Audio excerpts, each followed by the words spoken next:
Pode o Espírito Santo contradizer-se a si mesmo?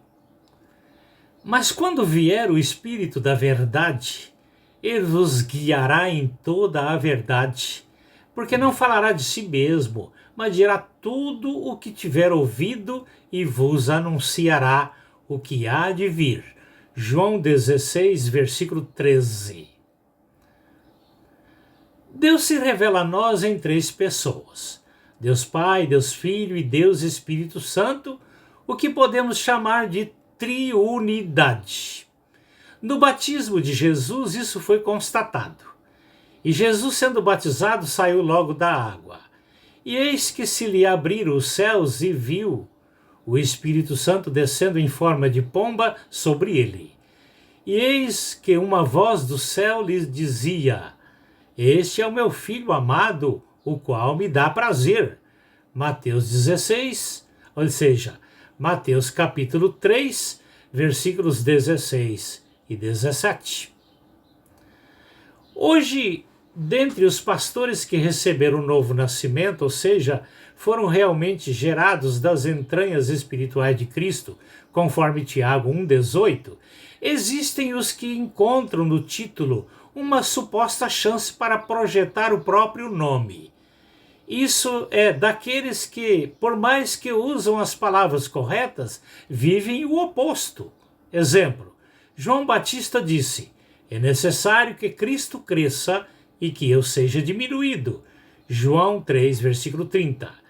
Porém, no comportamento, acabam vivendo, procedendo e dizendo que eu cresça e que Cristo seja diminuído. Uma contradição em dons e talentos. Um dia desses ouvi um sinal preocupante em um pastor dizendo: não admito alguém pregar melhor do que eu.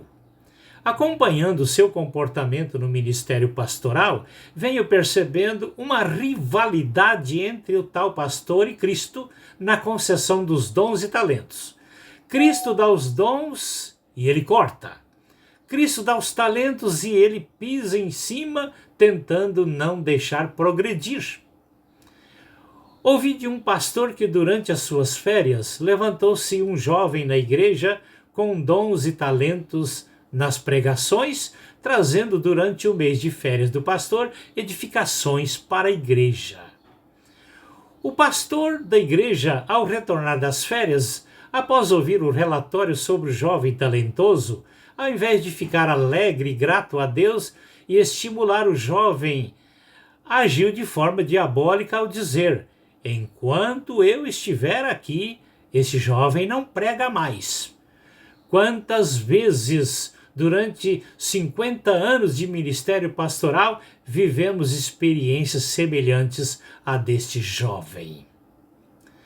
Um dia desses, um jovem, um excelente evangelista voluntário, me perguntou: esta igreja está crescendo? Respondi-lhe que existem algumas maneiras de crescimento. Por exemplo, o rabo do cavalo cresce para baixo. Ele me disse: já me respondeu. Cultos espirituais ou mecânicos. Às vezes nos deparamos com algumas incoerências nos cultos das igrejas. O entusiasmo, uma saudação, um amém, um glória a Deus, deve ser espontâneo, sem qualquer necessidade de cobranças. Quando se cobra, o auditório reage de forma mecânica. Isto é hipocrisia. Quando estou coordenando um culto, quando há falta de entusiasmo, pergunto a mim mesmo: há algo errado em mim inconsciente? Na nossa visão de culto coletivo, cumprimentamos a todos sem cobrança do amém. Por exemplo, quando dizemos alguma coisa, dizemos amém. Quando saudamos a igreja, dizemos um amém, então, em tom de exclamação, e não um amém em tom de cobranças, que vem acontecendo. Amém, irmãos? Amém, irmãs? Enquanto os irmãos não digam um amém que satisfaça o líder do culto, então ele não dá prosseguimento. Isto é hipocrisia. Numa igreja onde pastoreávamos após um relatório de um missionário falando na língua dos ciganos, No fim do relatório, a propósito, disse: Amém, irmãos. Quase todos disseram amém. Eu fiquei calado. Ele me perguntou: por que não disse amém? Respondi-lhe: o amém é uma confirmação daquilo que se entende.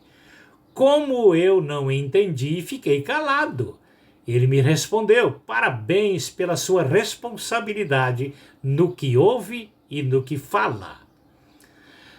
Vejo como sofrem os pastores que ainda não passaram por uma transformação de conversão cristã dirigindo uma igreja local. Como saber? A diferença é que o pastor convertido de fato e de verdade, o Espírito Santo usa-o para que o nome de Cristo seja destacado tanto na fala como no aspecto físico. Ouvi recentemente uma irmã pregando. Em linhas gerais, ela desaparece para Cristo aparecer em seu lugar. Que Cristo cresça e que eu seja diminuído. João 3, versículo 30.